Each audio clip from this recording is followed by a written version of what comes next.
Welcome back to Big Fat Fish Cards. In this video, we're going to be talking about how to make your Pokemon card business stand out compared to the thousands, tens of thousands, hundreds of thousands of other people selling Pokemon cards that are out there.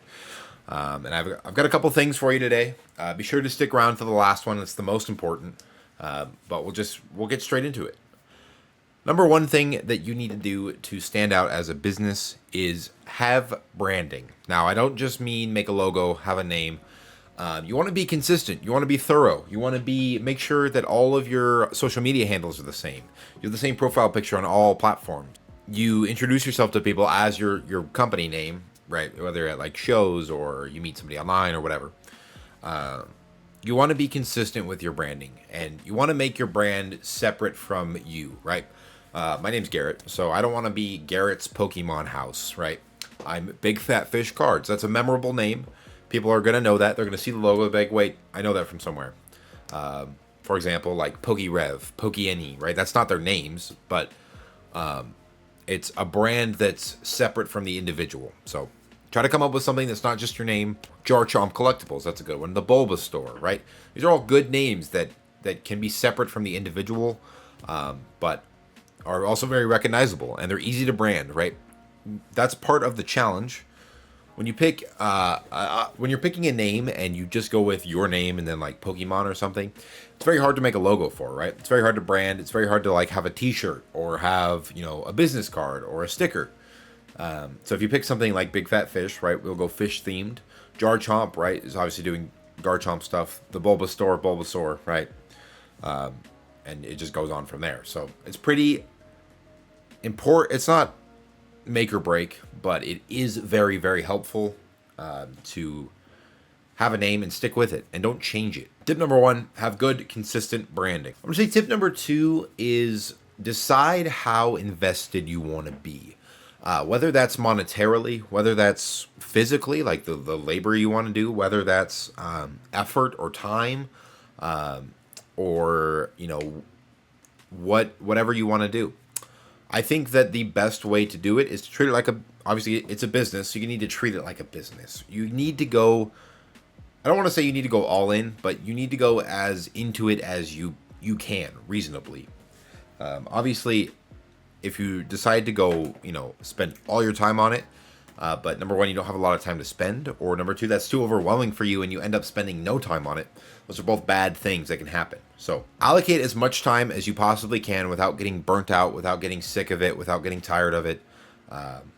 Because the most important thing is you do still actually have to do it. It's not just, all talk. I'm going to put 1,000 hours this month into the business. Okay, well, when is that going to happen, right? If you have a job, are you going to be able to actually do that? And even if you don't have a job or you are just doing this full time, are you going to actually stick to that and not be on your phone for 12 hours a day or doing something else or running errands or right? So you have to decide how invested you want to be. If it's just a hobby for you and the business side is just for fun, you just want to vend at card shows, every other weekend and make a little bit here and there and grow your collection, that's totally fine. But if you want to go all in and you want to make a living out of it eventually, you need to be selling everywhere. You need to be doing the things that real businesses do, right? Like tip number one, the logo, the branding. Not as important if you're just setting up at card shows, but if you want a website and you want to sell product online and you want to be a sealed product and you want to have a distributor, right? All those things are important. So you can't let one of them take over the others when it comes to things like that. You need to be selling everywhere. You need to be seen as much as possible. You need to be referring people to your website, referring people to the shows you're going to. Just try to cross-reference as much as possible, basically. So number two is decide how invested you want to be, and decide, on top of that, I'll give you a little bonus, decide where to invest your time. What's the most lucrative for you? For example, the card shows are always great for me. I do really good at the card shows. There's something about the in-person selling, but I'm good at it. I'm good at the in-person talking to people, making deals. It comes natural to me. It's easy for me. So I put more of my time and my effort and my money into card shows. Now, if you go to a card show and it costs you, a couple $100 to vend, and you don't make any money, it's probably not worth it. And especially if you don't enjoy it, it's definitely not worth it. So just decide where your money's going, what you're going to be invested into, time-wise, money-wise, product-wise, right? Just take a step back, look at the thing as a whole, and see where your money's coming from and where it's not. And tip number 3 is the most important. You need to become your business. Now, what do I mean by that? I just said in the first tip that you don't want your business to just be your name and then Pokemon. So what does that mean? Is that not the same thing? It's not. You want to almost become a different version of yourself that is Big Fat Fish Cards or whatever your business name is. Whether that's on YouTube, Instagram, TikTok, it needs to be on social media somewhere. That's how you survive in this day and age. For example, I'll give you 2 examples here. Number 1 is Pokémon. He makes a lot of videos. They were mostly about Pokemon business and, market and stuff like that. He does, $5 million a year in sales. Now, that obviously has worked out very good for him, and he doesn't do a lot of traditional advertising. He doesn't vend any card shows. He doesn't do anything like that. He only does the website, and he does social media, right? Basically, social media marketing. So that's a good example of social media and the growth it can provide. Same with PokeRev, same with Jarchomp, same with the Bulbasaur, right? Obviously, they all do some different things, but all of them, their businesses have been, 2, 5, 10x by their social media. And I'll give you a bad example of this, or at least a worse example. Now, I don't want to say it's bad. Obviously, you can run your business however you want to, but one example that comes to my mind is a place called Granddad's Cards. Now, I've actually only heard good things about them. Several people that I follow and talk to have ordered from them and been very happy with their shipments. So although I do have a positive view of them in my head, I have no idea who they are. I haven't seen any videos on social media. I haven't seen any posts on Instagram.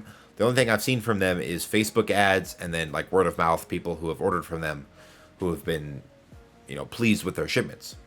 So had they been on YouTube, been on Instagram, been on TikTok, been on X, whatnot, Drip, whatever social media platform you want it to be, Twitch, would I order from them? Maybe a little bit more inclined to versus some of the other people that do make videos, right? I probably trust Pokemon, and honestly, I usually go to his website for like pricing and just to see what he has.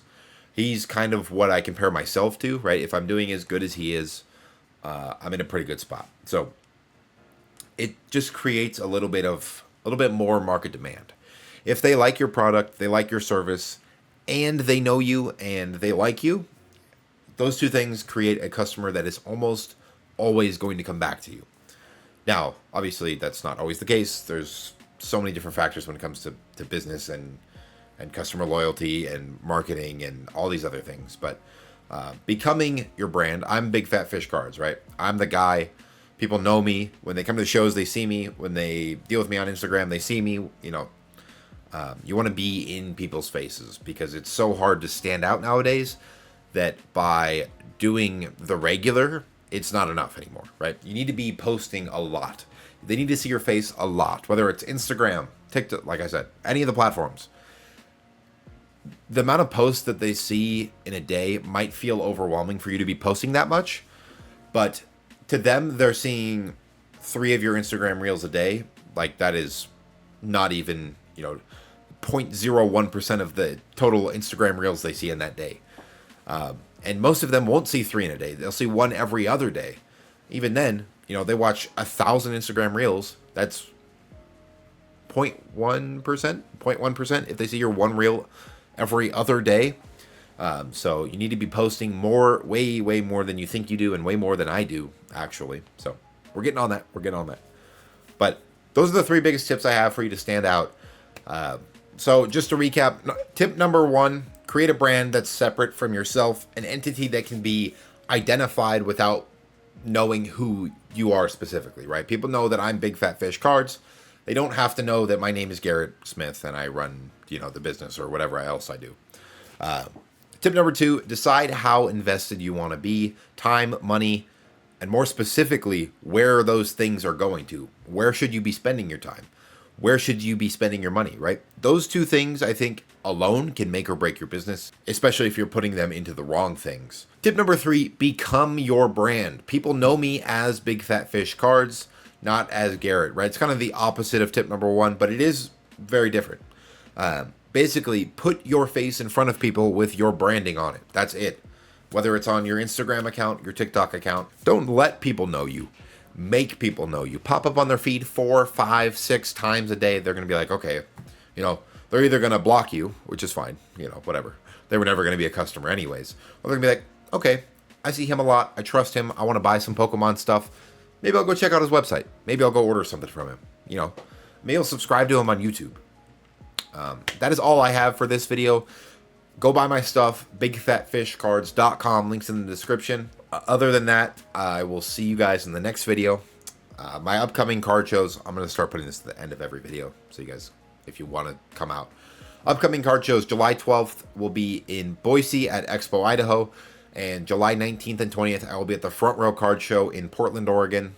Speaking of, I need to get my hotel for that, actually. So, appreciate you guys. I will see you in the next video. Be sure to like and subscribe. Bye!